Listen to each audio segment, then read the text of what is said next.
First start, though, in the Weather Center with Chief Meteorologist 20Shipp and Meteorologist Lawrence Carno. How does it look out there right now? Well, things are starting to pick up. We've been watching this storm for the past couple of hours. We saw a little bit of a lull, but that's not going to be the case as we go into the rest of tonight. No, people were wondering, hey, is this storm really going to be here?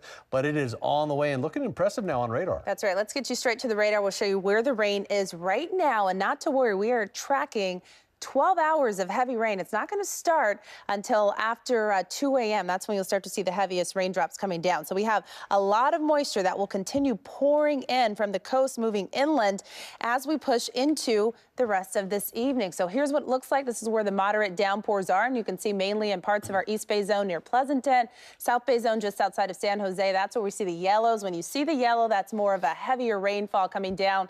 Precipitation rate about 1/3 of an inch per hour. We do expect that to go up to closer to an inch per hour, and that could cause flash flooding. That's going to be our main concern. Plus, we'll start to see our wind speeds picking up. So again, where you'll start to see that more moderate downpour is going to be closer to 1022 for Half Moon Bay, 1045 for Oakland. That's when you'll start to hear a heavier rain outside your window. Closer look at the Sierra. There's a 6-hour loop. We've seen a steady amount of a rain-snow mix.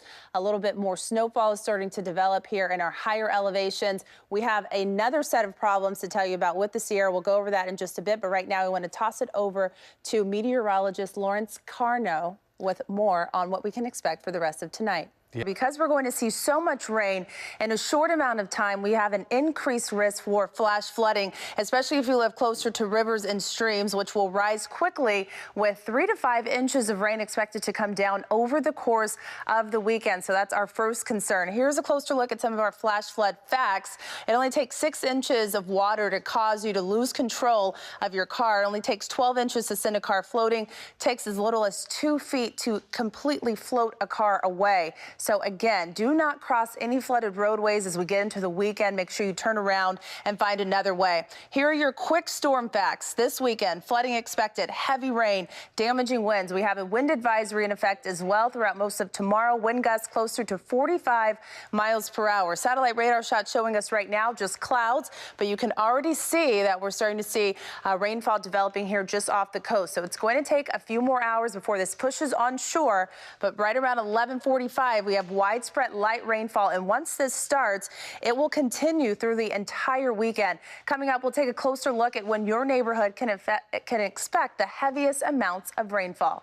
In with 20Shipp. She is standing by with our team coverage to talk more about the rain. 20? Well, let's time it out for you and show you what we can expect as we go into the rest of tonight. We're starting off on the slower side, but this system is going to rev up as you are sleeping tonight. So as we go through time here, we'll take you through 11 p.m. You will start to notice for parts of San Jose, parts of our East Bay zone, we will start to see heavier pockets. Same thing right around Santa Rosa. This is closer to 11 o'clock. Overnight, I would say the widespread heavy rain will start to move through closer to your 1 a.m. hour, and that's right over San Francisco this time, stretching out to Oakland. When you start to see the reds here near Concord, that is also heavy rain coming down. You notice the heavy rain will continue from about 1 to 2 o'clock in the morning all the way through until 2 p.m. Sunday. That's about 12 hours of heavy rain coming down. That's something we do not see often. Sometimes it's 1-2 hours. We're talking about 12 hours of heavy rain. By 6:30 in the morning, closer to Santa Rosa,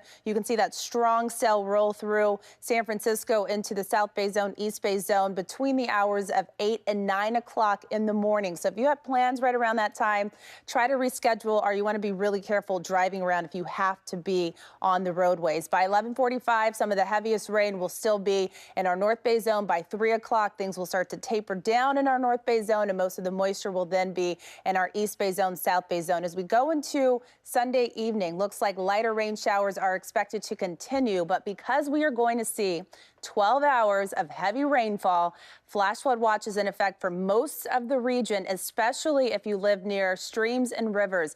You want to be very careful. Even as you're sleeping tonight, you might have to just, be aware as you go to sleep tonight that we are expecting to see a lot of rain come down in a short amount of time, and also over a prolonged amount of time. So debris flows, flash flooding, all a concern, especially near our burn scars, near our Sobrianitz burn scars, and also our chimney fire burn scars. So So for tonight, what we are tracking for you is the flash flood watch we went over. We expect to see heavy rain continuing, additional 2 to 3 inches of rainfall expected, damaging wind speeds. We do have a wind advisory, which will stay in effect all day tomorrow, a high wind warning. I'm tracking all the details on the rest of this system coming up.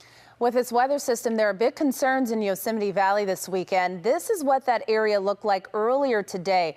These are pictures that park rangers put on Facebook. You can see the snow melting. The area is now closed and has been evacuated due to flooding concerns. This is what it looked like back in 1997. The Merced River, which goes through the heart of Yosemite Valley, crested at 23 feet that year. The flood stage is 10 feet. Rangers are expecting the river to crest at 17 feet early Sunday afternoon with the rain we're expecting. So it doesn't appear that the water will be as high as it was in 1997, but it will still be 7 feet above flood stage.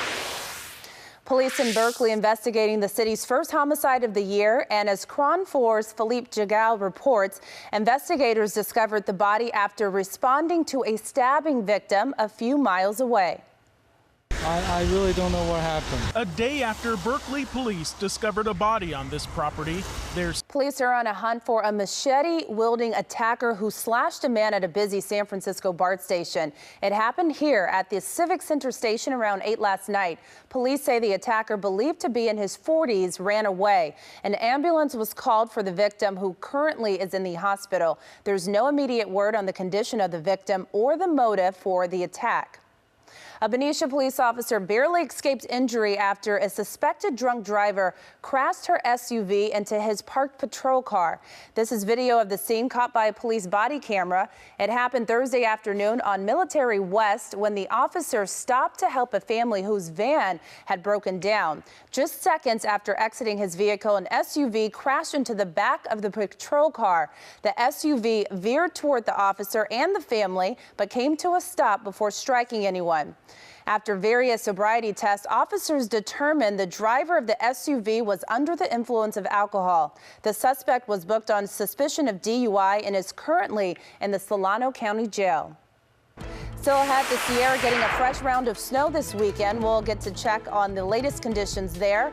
And next, we're learning the details about a deadly shooting at a Florida airport, one that's left 5 people dead. What we know right now about the alleged gunman. And at 8:30, an update to our top story tonight. A powerful storm moving into the Bay Area. What you need to know to stay safe this weekend.